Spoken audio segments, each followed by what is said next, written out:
Welcome back to another edition of Theros Pack Day. Haha. So this is the second pack, second of three that I've won from the Theros pre-release. Again, I will reiterate that I'm very happy about my performance at Theros. I was actually hoping for a 1-4 record, end up with 3-2. So and prizes to boot. So let's get cracking.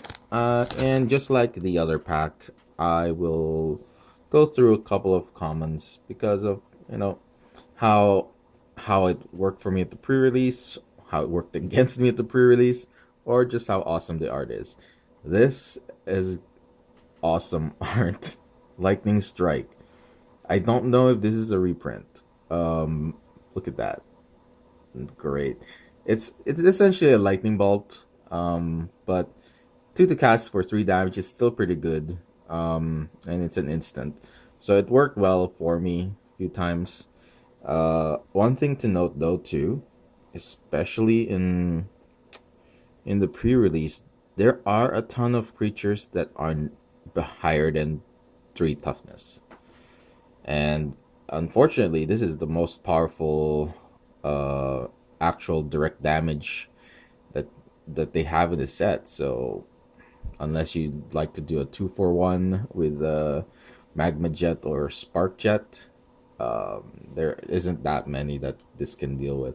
You probably have to use this as early as possible, just to get rid of something. Basically clear something in the early game. Or what I've done too is in the late game when I have a lot of direct damage going on, just use this to take out a couple points of damage. It worked well for me. Flash Mad Steed. No, I'm not talking about that. Wave Crash Triton. Heroic. I've said my piece on heroic. This is a nice heroic ability. Yeah, this actually is a nice heroic ability. But like I said, just real quick again, heroic is something you have to really play, uh, design a deck with. You have to design a deck to use the heroic ability, or else it will likely not trigger. Alright, that out of the way. Opal and Unicorn. Oh, it's a 3 to cast artifact 1-2. Oh, it's a mana generator. Huh. It's a bird.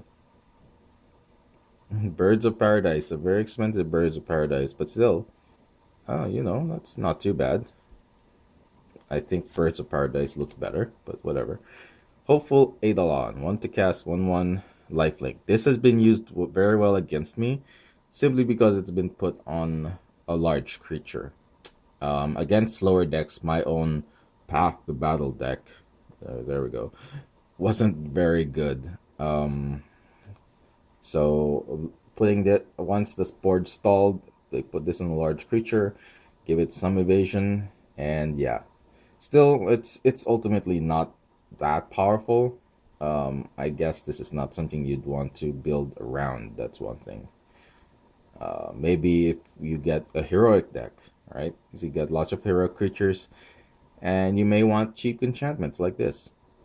It's for bestow. It's got for 4 to cast bestow. It's one of the cheaper bestow cards around. You certainly are not going to cast it for the 1-1 lifelink. No, unless you really need to. Fate Foretold. I think I had that from my last pack. Portent of Betrayal. Observant Acelid. This is a better one. This is a better bestow than the other one, even though it costs 1 more.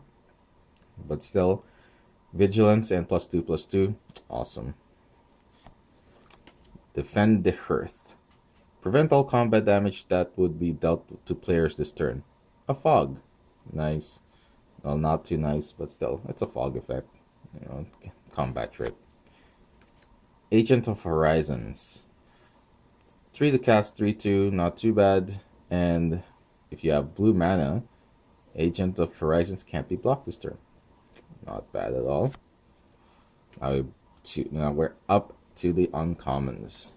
And again, Phalanx Leader. 1-1 for 2.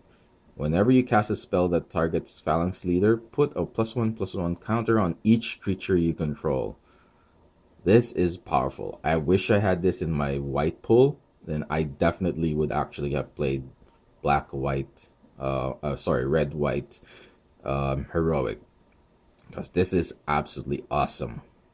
This is the kind of card that you try to build around if you get this, or more than more than one of this for that matter. +1/+1 counter on each creature control plus whatever enchantment or spell you actually cast on him. So this is that can lead to a blowout. If the board is stalled, if the board is stalled, or if you've got a few creatures, more creatures than your opponent, Alpha Strike, and no matter which way he blocks, he'll still die because you gave each other creature a +1/+1 counter. So pretty good. Next in common, Peak Eruption.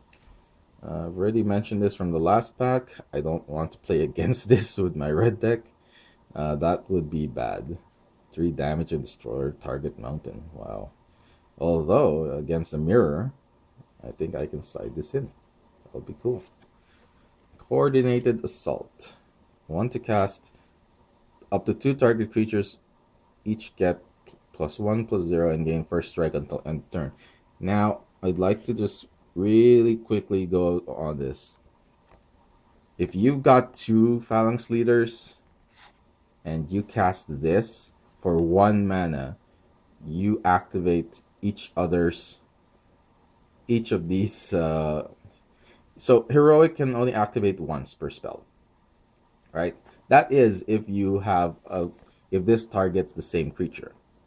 That's from the rules that I've read. I'm not sure if I'm not 100% correct, but from what I've read, if you target this, so up to 2. So, well, if a spell like for example, what is it? Martial Glory from, was it Return to Ravnica? Basically, one target creature gets +3/+0. One target creature gets +0/+3. If you use it both on Phalanx Leader, Heroic will only trigger once because it's the same spell. However, if you get 2 Phalanx Leaders, so you use this to target both leaders, so in effect, both of them get +2/+2 from 1 red mana. That is insane. So in that one combat, or when you cast this in that one with that 1 mana, they become 3/3. That's if that's the first thing that you use when you have 2 of these. So that is absolutely insane. In sealed or draft, or well, probably mostly in sealed, that is just crazy. I wish I had the whoa. All right, this is one of the rares that I actually wanted to get. The other one was the Whip of Erebos. So I've got Spear of Heliod. It's unusual because it's a colored artifact. It's basically 3 to cast, colorless and white. It's basically a Glorious Anthem. Is it a Glorious Anthem? Is that what it's called? Yeah. So creatures you control get +1/+1. And as a bonus, for 3 mana, you destroy target creature that dealt damage to you this turn. So if you got a nice life gain deck, or they've got a creature that just bothers you, let it through and then just destroy it. The sad part is it itself is not indestructible, and the fact that it's an enchantment artifact means that there's a lot of things in this set that can actually deal with this. So yeah, it's very once you put it in play, this has to be answered. That's one thing.